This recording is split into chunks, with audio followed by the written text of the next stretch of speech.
एक शाम प्राची टीवी पर सीरियल देख रही होती है। तभी उसकी सास वहां आती है।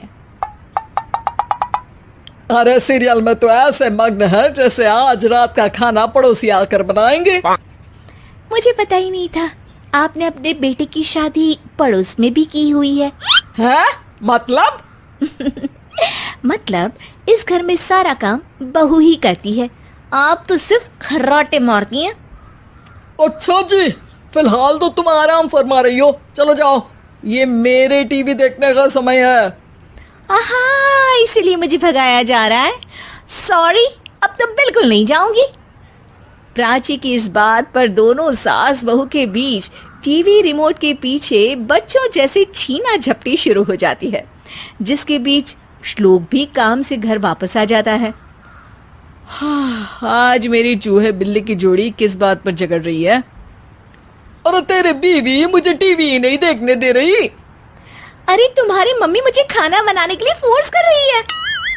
अरे वाह, ऐसे बेतुके रीजन पर तो बच्चे भी झगड़ा नहीं करते। अरे मुझे कुछ मत बोल, सब इसने ही शुरू किया है। हाँ हाँ, जैसे आप तो बहुत दूध की धूली है ना। अरे बस, दोनों चुप। प्राची जाओ, खाने की तैयारी करो। और माँ तुम छोड़ो, तुम्हें क्या बोलूं, शांति से अपना सीरियल देखो, मुझे दोबारा लड़ने की आवाज सुनाई नहीं देनी चाहिए। ऐसा बोलकर श्लोक वहां से चला जाता है, जिसके पीछे पीछे प्राची भी कुछ न कुछ बड़बड़ाते हुए रसोई में चली जाती है। हाँ हाँ, सासू जी को तो कुछ बोलेंगे ही नहीं, बस मुझ पर ही हुक्म चलता है, खाना बनाओ, जैसे मैं इनके घर में खाना बनाने के लिए आई हूँ। इसी तरह शाम बीतती है और रात को श्लोक और प्राची की सास खाना खाकर सोने चले जाते हैं, लेकिन प्राची गुस्से में कुछ खाए बिना काम में ही लगी रहती है। इस घर में किसी को घंटा फिक्र नहीं पड़ता, मैं खाऊं या भूखी रहूं। प्राची कुछ देर के लिए रसोई से बाहर जाती है और जैसे ही वापस आती है तो वहां दूध का भरा ग्लास देखकर हैरान रह जाती है। फिक्र पूरी है, बस दिखाना नहीं है। प्राची दूध पीकर सोने चली जाती है और अगली सुबह एक बार फिर सास बहू का कार्टून नेटवर्क स्टार्ट हो जाता है। ये तुमने ही किया है।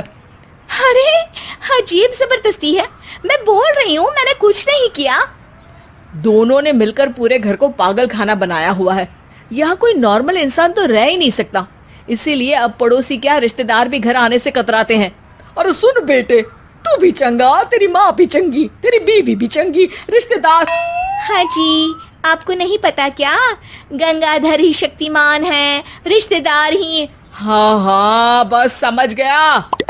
कभी जानवरों जैसे लड़ेंगी तो कभी जुगलबंदी करेंगी। भाई मैं आप दोनों के बीच में नहीं फंसना चाहता।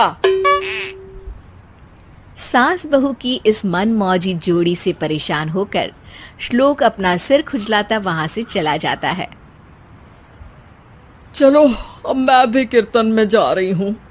इस पर जैसे ही सास कमरे में अपना पर्स लेने जाती है तो वहां नाश्ते की प्लेट रखी देख मुस्कुराने लगती है और नाश्ता करके घर से बाहर निकलते हुए कुछ पैसे टेबल पर रख जाती है, जिसके कुछ देर बाद सिलेंडर वाला घर आता है।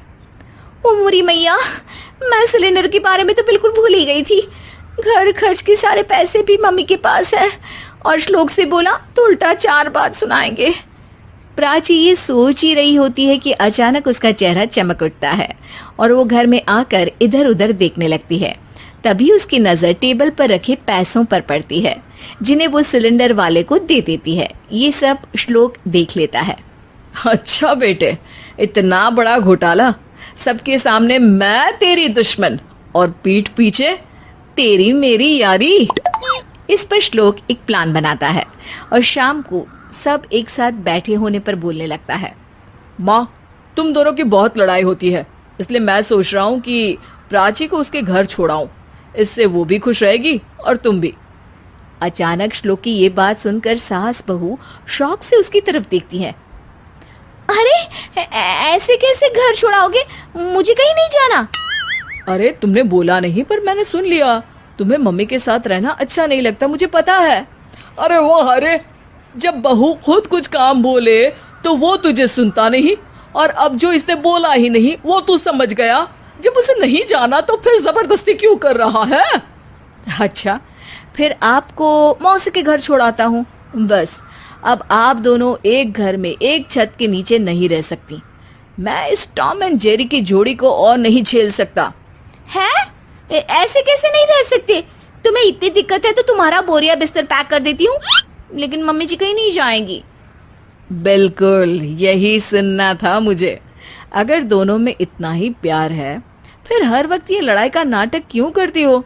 देखा मैंने कैसे माँ किचन में दूध रखती है और तुम उनके लिए कमरे में नाश्ता रखती हो, और कैसे वो पहले ही तुम्हारी दिक्कत समझकर घर में पैसे रखकर बाहर जाती है। अरे भाई, इतना ड्रामा तो डेली सोप में भी नहीं होता जितना तुम दोनों ने इस घर में फैलाया हुआ है। तू हमें टॉम एंड जेरी बोलता है ना, तो याद कर वो दोनों भी एक दूसरे को बाहर वालों की बुरी नजर से बचाने के लिए हमेशा सबके सामने लड़ते थे, लेकिन अकेले में दिक्कत के समय मदद भी तो करते थे। बस हमारा रिश्ता भी कुछ ऐसा ही है। और वैसे भी अगर सास बहू में तू मैं नहीं होती तो दुनिया वालों को कहानियां कैसे मिलेंगी?